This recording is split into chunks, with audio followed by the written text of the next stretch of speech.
না না, আমি ধর্মগতভাবে সংখ্যালঘু, এতে কোনো অসুবিধা নেই, কিন্তু আমি তো বাংলাদেশের নাগরিক এবং আমাদের প্রথম এটা হচ্ছে, প্রথম হলো দেশ। আমাদের দেশের মানে কল্যাণটা আগে, দেশের স্থিতিশীলতা আগে, দেশের সার্বভৌমত্ব আগে। এরপরে ধর্মটা তো আমার নিজের ব্যক্তিগত বিষয়, ওটা কিন্তু দেশের না, সবার আগে দেশ। সমস্যা হলো প্রত্যেকে ওই যে মানে ঘর পুড়লে যেমন আলু পুড়ায় খাওয়ার মতো অবস্থা। ট্রাম্প সাহেব নিজে নির্বাচনের সময় উনি মনে করলেন যে উনার প্রতিপক্ষ একজন হিন্দু, কমলা হ্যারিস। উনি মনে করলেন যে এর বিরুদ্ধে একটু বক্তব্য দিলেই, এবং যদি বাংলাদেশের হিন্দু নির্যাতনের কথাগুলো, এখন এটা একটা বাজার চলছে, তখন একটা টুইট করলে পরে সমস্ত ভারতীয় হিন্দু বিশাল একটা ভোট আছে, এই ভোটটা আমার দিকে যাবে, এবং ঘটনা ঘটেছে তাই।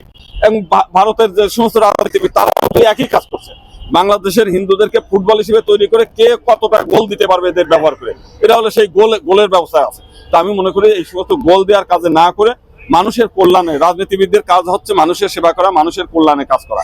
আমি যে কথাটা একটু আগেও আমি উদাহরণ